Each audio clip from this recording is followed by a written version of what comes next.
Welcome back to the Lights Out podcast, bedtime stories for boys and girls around the world.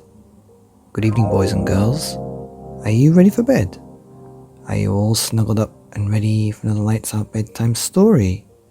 Good, because you're in for a treat tonight. And tonight's story is called Sydney, Stella and the Moon by Emma Yarlett.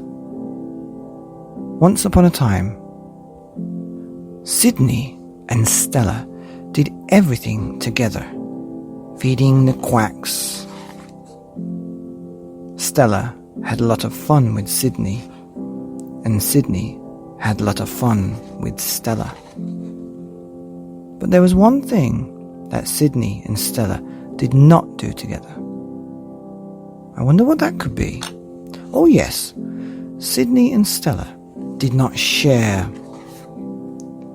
And this is where our tale begins. It's mine. No, it's mine. No, it's mine. It all started when Sydney would not share his bouncy ball. It teetered from his fingertips, flew towards the open window, and did what bouncy balls do best.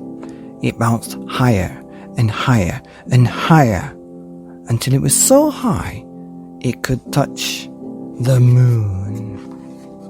Smash! The moon broke into 1,000,000 pieces. Sydney and Stella were horrified. There was a big blank space in the night sky. But maybe nobody would notice. Nobody would notice the moon's sudden disappearance. In the morning, they crept downstairs and slowly opened the door. Sydney and Stella knew they were in big trouble. Oh my gosh, look at this. It was all over the news. The moon had completely vanished. There was only one thing for it. Sydney and Stella had to put things right. They had to find a new moon. They searched high and low, but couldn't find anything that could take the place of the moon. Tired and hungry, Sydney and Stella took a break. And while Stella tried to think up a new plan, Sydney decided to have a cheeky snack.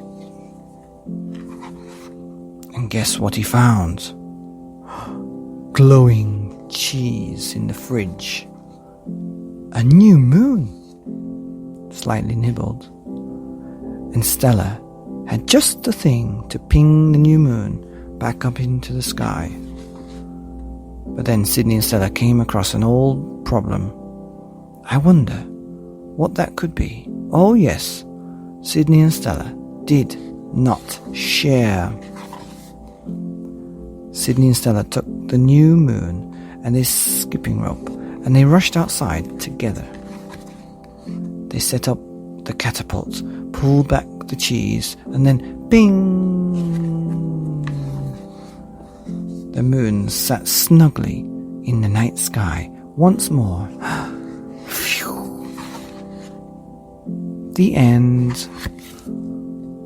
Wow, that was a great story about Sydney and Stella, whose bouncy ball bounced higher and higher and broke the moon into 1,000,000 pieces. And so what did they use to fill the spot?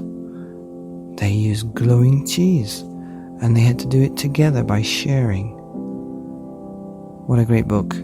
And that was Sydney, Stella and the Moon by Emma Yarlett, here in the Lights Out podcast.